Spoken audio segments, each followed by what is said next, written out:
Nice. And by SOC, we're talking a security operations center, not a system on chip. Nope, security operations center. System on chip is a little too heavy for me. Probably harder to build on the side of a mountain as well. Yes, but building a security operations center, it does feel like you're on the side of a mountain.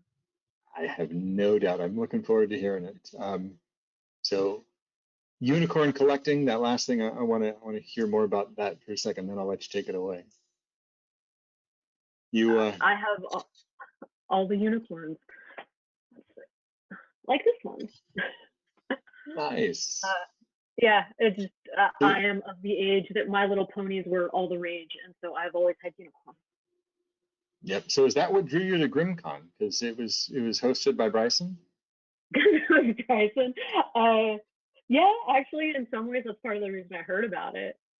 Bryce and I have definitely bonded over unicorns at DerbyCon over the last few years. Nice. Awesome. Well, thank you so much for coming and showing us your stuff. I'm looking forward to hearing about it, especially since you can occasionally exit VI without Google or yelling help. It took a lot of practice. Cross the divide between VI, DoD Finance, and FISMA, PCI. Oh my gosh, go for it. Have Unicorn. fun. Thank you. Hello, I'm Lauren Rogers. We are here to talk about how to build a SOC in reality. So the obligatory who am I slide, lots of acronyms, lots of things. The big thing to know about me is that I am not a consultant and I am not a managed service provider. I work in the programs that I build every day, and I have been building programs for about 10 years when it comes to security specific programs. On the Twitters, I am known as Lola. And you got the love symbol there. You're holding up your hand, right? Love? Yes. Oh, not me. Must me up. My slides went crazy. Yes, that's totally love. Awesome. Love it. So you've decided to build a SOC, or you've been hired to build a SOC like I once was, and you're going, oh my gosh, what will I do? And the more you start to ask, and the more you look around the company that you are working for, you will feel like everything is a dumpster fire. And my way of looking at it is usually that it is a dumpster fire sitting in a lake of gasoline and there's kittens on the beach playing with matches. So that's just what I do. And I move forward and take it. And I'm going to show you some simple ways to just keep moving forward and to make the fire seem a lot more contained. So why are you building a SOC? You've been tasked for it, and you've got to ask yourself why and what model you will use.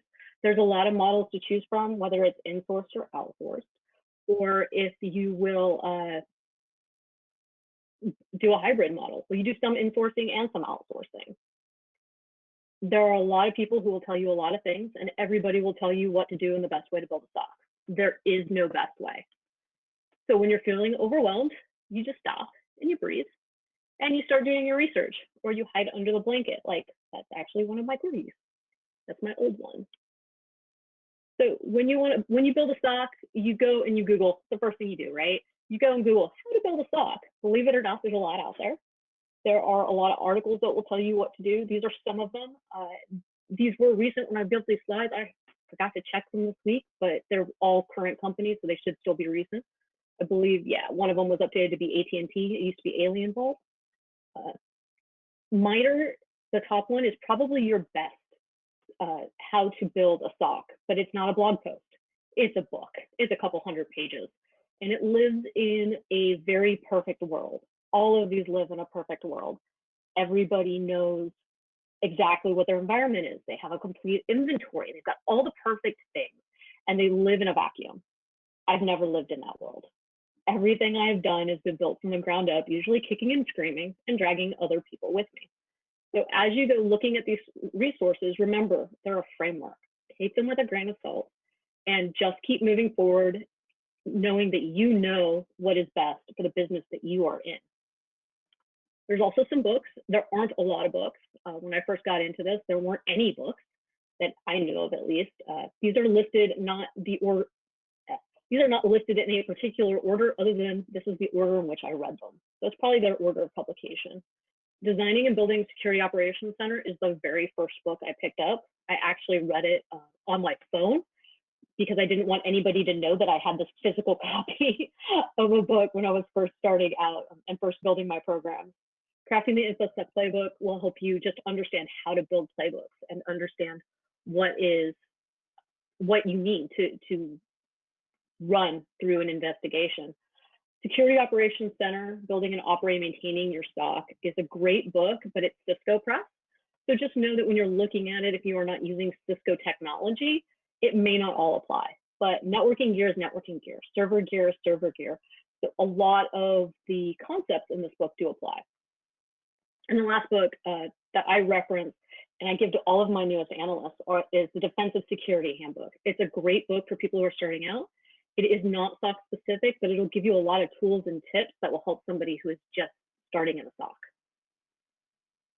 So you've got these things. They're going to tell you all of the things that you need to do to build a SOC, but none of them directly apply to you.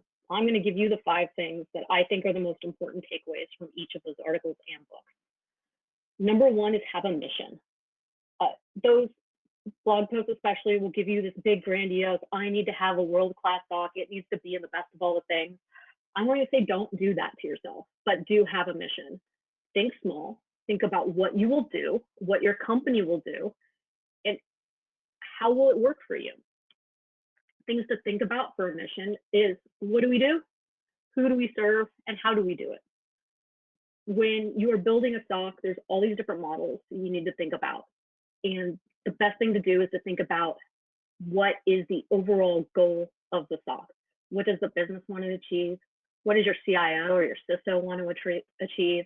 What will your hours of operation be? A lot of people who first take on the idea of a SOC go, we're going to be 24/7, but then they only want to hire 5 people.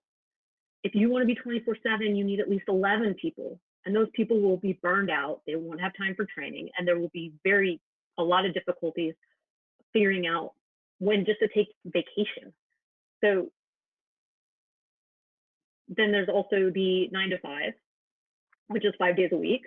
And you can do balance. You figure out what works for you and what works for your business. What does a mission look like? It will help you decide the level of response you have. What is your function? Are there other security teams within the organization? And I say this because some people's SOCs are a lot of different things. They may include networking, they may include vulnerability management, or they may have teams that do that. If you have those teams, that's great, and that can narrow the scope of your SOC, which is wonderful when you're starting out because there's a lot to do. And you have to think about what you will outsource. And the big important thing about a mission and having a mission statement is once everybody agrees on it at all levels within your organization, then you have something to fight for. When your CISO comes off of a conference call or returns from RSA with some grandiose idea, you can go, that's great, that's a wonderful idea, I would love to do that. Now, how does that work within our mission? If we need to change our mission, let's change our mission. But what will give? How will we get the resources to fulfill this new mission? It's great. It works really well for me. It's the fights that I fight every day. So as I go through these points, I'd like you to think about what your mission would be. What does it look like for a SOC? Right now, mine is to educate you and to give you tools that are not prescriptive because there is no single answer in building a SOC. So you've got your mission. Now you get your inventory. Those articles will tell you absolutely, you need to know absolutely everything. You need to know every system, everything that connects to your network, every application, every protocol. Those are great things. I would love to know those things about every little thing in my environment. But you know what? That's an impossible task unless you're starting with a brand new company or somebody has been maintaining it for a long time. So what do? You stop and you go looking. Doing an inventory is sometimes like threat hunting. You just go looking for things and you don't do it on a Friday afternoon because you're going to find problems. This is a shelf that was in a house that I live in. And we went looking and we pulled it down. And this is what we found behind the shelf. You will find ugly when you're building an inventory. So how do you go and you find that? Well, if you can go and physically look at devices, you go and physically look at devices if you're in a small organization. If you're in a larger organization, you do things like run Nmap.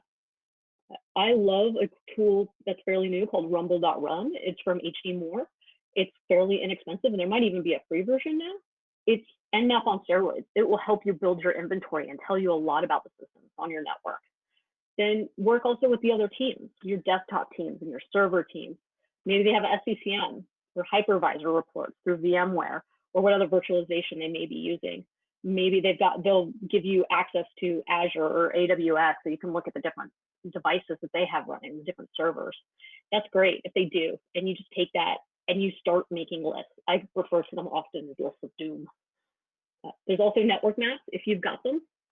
If you are lucky enough to work in a place that already has a wonderful inventory and somebody else already runs it, that's awesome. Then what you do is you start diving down into the depths of what is actually on those devices. What do they do? What protocols are they running? Services, applications? What does normal look like on every single one of those systems? So now you've got all of this. What do you do? Well, me as a SOC manager, I don't want to own it. I will help you find it, but I'm not going to own it. If you build it, you will own it. And I just avoid that at all costs. There are lots of places to store an inventory. So hopefully somebody at your organization will take ownership of that if they don't have it already. Some good places for that is a ticketing system. Then as you build your tickets, you can attach the different items to it. I know that I've worked places where we actually had an inventory in the ticketing system, and I could see that I'd replaced the hard drive on the same system 15 times in the last year. Maybe I should look at the motherboard or the power supply and figure out why it's frying hard drive. So that is a great place to keep things. There is an open source program out there called Snipe IT. I believe there's a cloud version of it as well as an on-prem version. If you're in a smaller organization, maybe you can keep your inventory in a wiki. And then lastly, if nobody wants to take ownership of it and you have no idea what to do with it, I have spreadsheets of doom, tabs upon tabs of information about the systems that the security team uses and needs to build the program. Will I share that information? Yes, as needed. But in general, it's very security specific and very central to our needs for the SOC. Once you have all of that, what do you do with it? You got to know what's important. How I determine what's important is if on a good day, I get the important people in a room and I ask them about their system and ask them if their system is primary. Oftentimes you will find out that everybody thinks their system is primary. So what do? You ask them if you can call them at 2 a.m. on Sunday, on Christmas, when their server is down. You will find out a lot of those systems aren't as important to the business as they thought they were. It's great. It's a wonderful way to whittle down your list. Another way is to look at business recovery or disaster recovery, business continuity plans, and see what systems were deemed need to be restored right away. If you're in a business that doesn't have any of these things, you ask around or you guess. If you are in banking, your finance systems, your mainframes, or whatever runs your processing, it's probably a core system that you need to protect more. If you are in healthcare, it's probably your EMRs that you need to protect the most. And if you are in education, maybe your student information is what needs to be kept track of the best or protected the best. And then on top of that, you also don't forget about your finance and your business development systems. By finance, I mean payroll. Everybody wants to get paid. So trust me, you really want to protect those systems. And business development may keep the keys to the kingdom. It's the intellectual property that makes your business thrive. It's the secret recipe to Coca-Cola. Those things are also very important to be protected. And then what you do is you make a list and you just have a hierarchical inventory of what needs to be protected so that you have a roadmap of how to build your SOC. So you've got your mission, you've got your inventory. Now you need people. Do everything you can not to get these people. If you can get some of these people, you'd be a rock star. When I read those articles when I was first starting out, I got the impression that you needed to find the exact right person for the exact job right then, who could instantly make you do things. But I also didn't have the budget to hire the people who actually knew the things. So what do? You hire the best that you can get for the salary that you can pay. Some organizations, training is actually easier to get than salary. In some organizations, it's the opposite. Depending on your organization, get the best you can with what you have. If you can't pay the salary up front, but you can pay the training, then what you have later is a business case to give your people pay raises so that they stay. You don't want to spend all that money into building a program and to have them leave. But if you hire people who want to build the program and want to grow with you, and you give them the authority to do that, there's a good chance they will want to stay with you. So now we have a mission, we have an inventory, we have people, we need processes, all the processes. The blog posts and the books, they say you need processes, you need good processes, you need well-written processes. And then they don't give you examples of what those processes are. What does a full playbook look like? And then as you start digging into them, you'll realize that there is no playbook that matches your environment that you can just go and plug in. So when you're doing your hiring, I strongly suggest that you look for people, or especially one person who loves process, that they want to know what to do, and they want to know what to do next, and they want to write it down. Then you empower those people to work with anyone and everyone to write down the processes they need to fulfill the mission. If you bring in consultants to help you with your heavy lift on building your SOC, then make sure that your statement of work has in it that they will sit down with your process person and help them write the processes, or they will train the team on what they are actually building so that when they walk out the door, you don't lose all of that.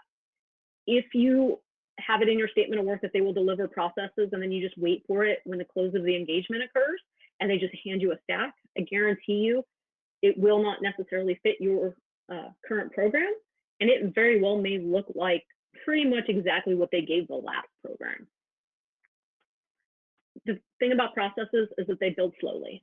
So you just constantly change, and it's very iterative, and you just dedicate the team to building so that you have processes.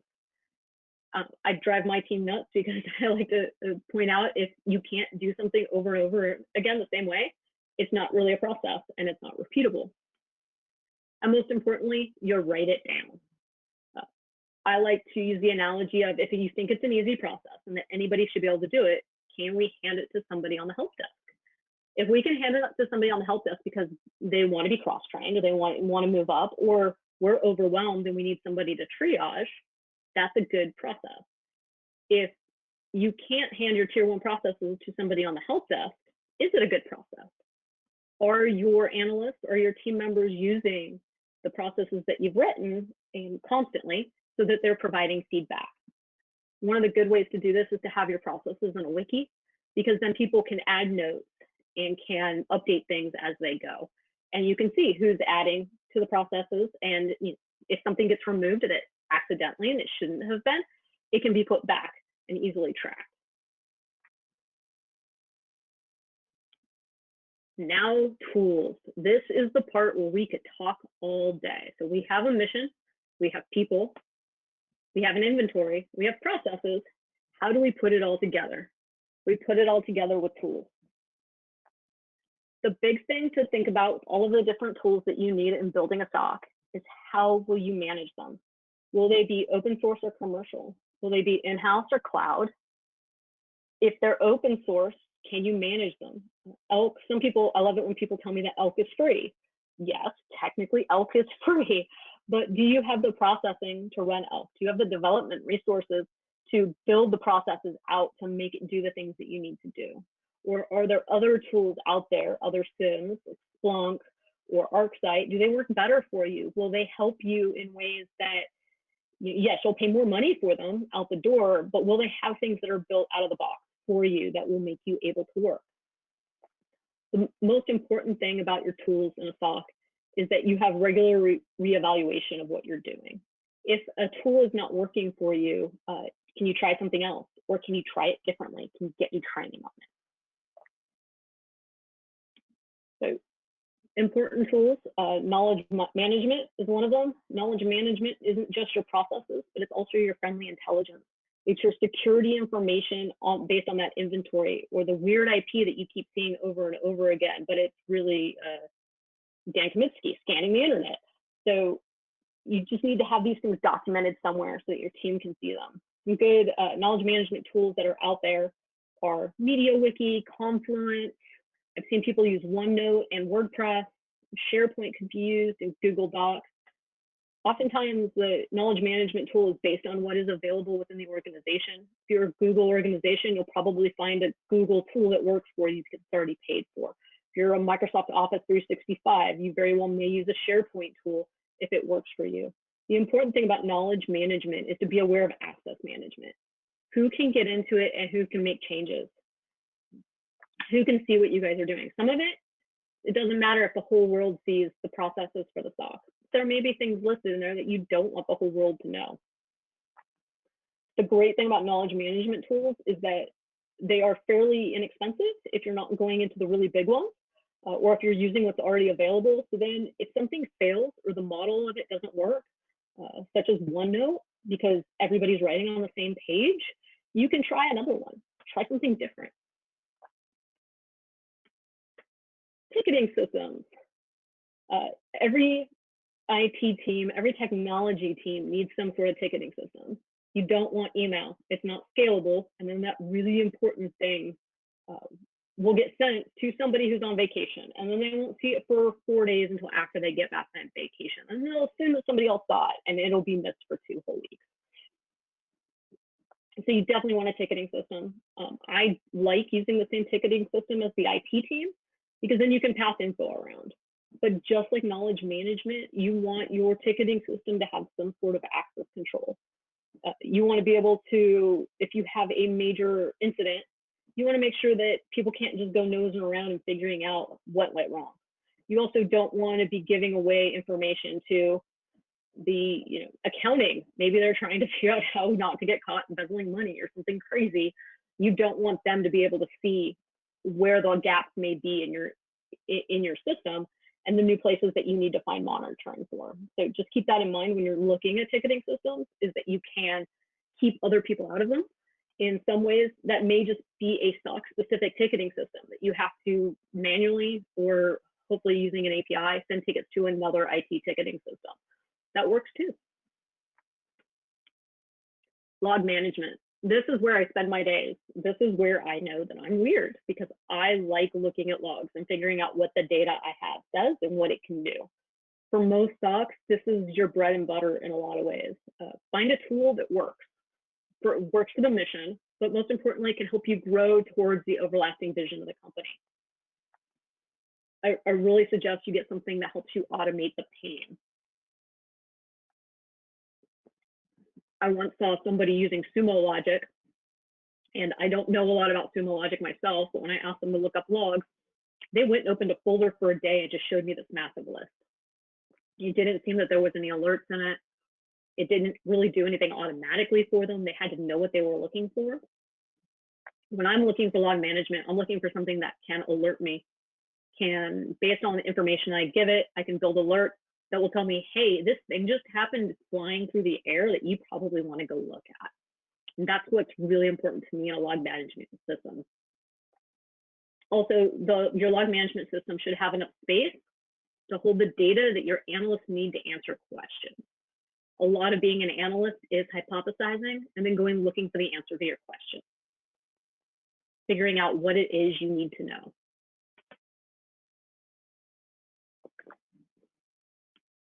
Inventory systems. Like I talked about inventories, I don't want it to be my problem. I want it to be somebody else's problem. But if you're lucky, you should have access no matter what as a security operations center. But also, if you're lucky, maybe you can add in security-related augmentation. I would love to be able to say that, hey, this workstation that sits at this site, we know it only turns on once a month, because that is when the clerk happens to walk into the office because they work from home the rest of the time. Things like that are really good to have in an inventory system. But as always, like I like to say, if you build it, you will own it. So when it comes to inventories, I do everything to assist, but I do not like to build. Vulnerability management tools, they are great. These may or may not be important to your SOC. It depends on the mission of the SOC and what other security teams are within the company. Say it is. You want to make sure you have a vulnerability management system that you can use to actually track vulnerabilities. It will scan, it will tell you what needs to be fixed, and hopefully you can have it tell you, stop telling me that this thing that needs to be fixed that doesn't even apply to my system. quit telling me about it. And if you can get your vulnerability management system tied back into your ticketing system, that's also great, because you can use that to fire off tickets to the various teams to make their updates. So when they see there was a list of Cisco vulns today, great. Does my vulnerability management tool know about them? And if it does, can I scan and see if I'm susceptible? It's really good for a SOC to know also if you are susceptible to things, even if they are not responsible for vulnerability management. And then there's more tools. When it comes to the SOC, there are so many tools that it's so easy to just get wrapped into, oh my gosh, there is this cool thing that does awesome and I want to have it. But then you need to stop and think about it. Does it help your mission? How do you define incidents, and what level of response are you providing? Which is a good question when you're thinking about tools like Memorize and Recall. If you are at a place that has mining facilities and you have computers in a trailer in West Virginia that only function on dial-up, you're not going to be able to do hard drive capture on them because you think they got some piece of commodity malware. It's just not good for the business, and the business isn't going to want to spend the money or deal with the downtime, especially if that system's only purpose is processing payroll for the miners. The business will just want you to fix the system and rebuild it. And in these cases, it actually may be less time consuming to fly or drive out to that site and retrieve that hard drive than to try and capture it over the wire over dial-up, which is probably going to keep crashing on you. Another item to think about when you are looking at different tools, like I said, there's a lot of them out there, is this a function of a SOC? Does the tool actually belong to another security team? Which could be the case with something like Cuckoo, I see Sandbox. Do you have a malware reversing team, or are you so small that you can't afford to spend the time and resources doing malware reversing? Which of these tools does something that maybe you're better off outsourcing? Do you have somebody on retainer to do your forensics for you? Then you don't necessarily need these. They're fun and they're great for learning, and I would never suggest that you don't do that. But when it comes to what do I need and what do I need to maintain, and do I have the people to maintain and stay up to date on them, you need to think about the mission of the SOC. One item that I don't have up here that I have learned a lot more about just in the last week is SOAR tools, which I think I did have Demisto on this list, and then there's Swim Lane, and there's some other tools out there. I believe ServiceNow has a SOAR tool. Most of them cost a fair amount of money, but they will automate a lot of the pain for your SOC. They will go out and capture automatically the OSINT details on IPs and URLs. That may be something that is worth looking into for your SOC, because it probably does definitely fit within your mission, and will definitely help with burnout of your analysts. So that is my little talk on building a SOC and not being overwhelmed. You stick with your 5 core things and build them around what your business is. And you at your company are probably, or people at your company with your help, are the best people to understand your business. So you need to know, what is your mission?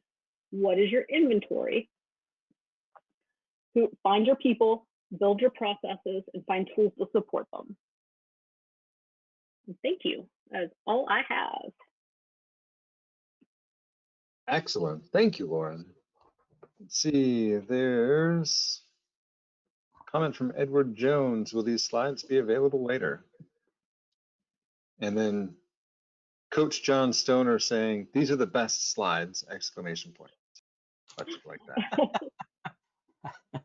I can make them available. I don't have a place to make them available. So Brian, we can do something about that, can't we? Yeah, absolutely. If Lauren, if you just send them over to the folks that you've been coordinating with, we can make them available. Okay, yeah, I can do that. Do some cleanup. Very cool. Well, thank you. That was a best slide ever.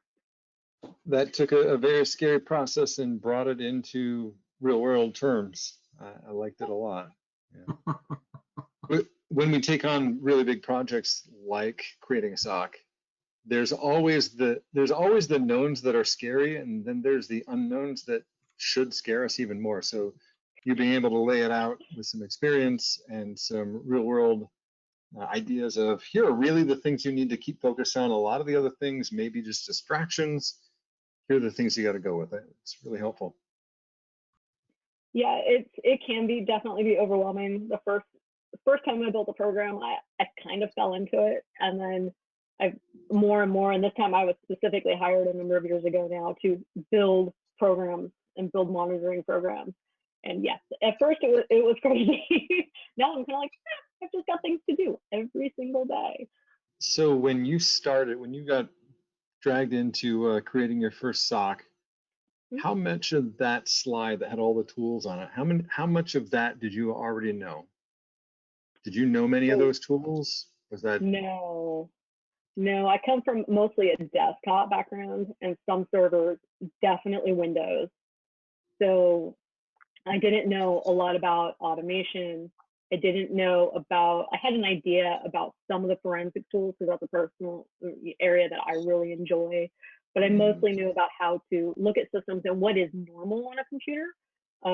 What does normal look like?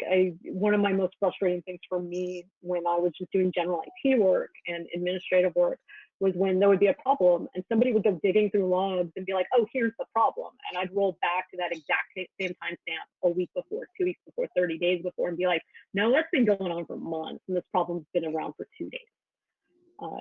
So being able to automate all of that and to find ways to not have to crawl through logs manually for me was just eye-opening and amazing.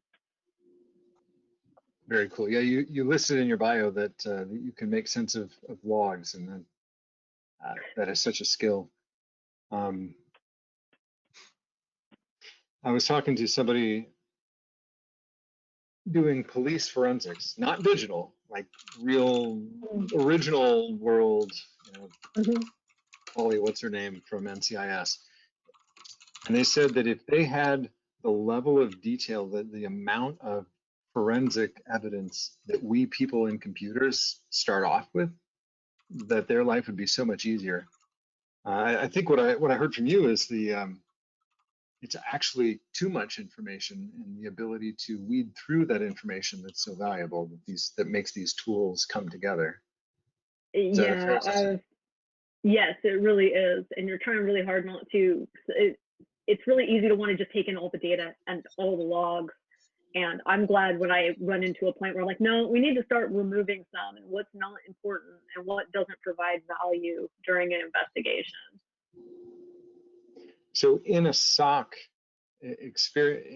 environment, a SOC team, do you find that forensics people and reverse engineers, where do you see them fitting into a SOC environment? I actually haven't worked in a big enough SOC where we've had, like, our forensics can be outsourced. So instead, it's more of a knowing enough about forensics to not mess things up when you realize that you need to call somebody. But I definitely think that in a larger organization, forensics people could sit with the SOC, the tier 3, even higher. But everybody in the SOC needs to know something about forensics, because when there is something that happens, you don't want to go and mess up the system. You don't want to go and make changes to it. That's part of the reason I like offloading everything to log management tools, because then I can have all the information I need to know that I need to go and call the forensics people, whether they're in-house or outsourced.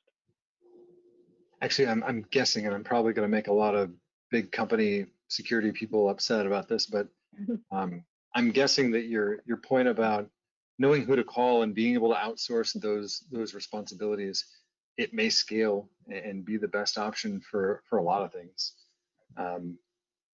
But very cool. Yeah, good thoughts. Will you be in the Discord channel later? Yeah, I've got it up on my other computer, and it went to a screensaver, so I can't see it right now. Yes, I will be in the Noob Track Discord.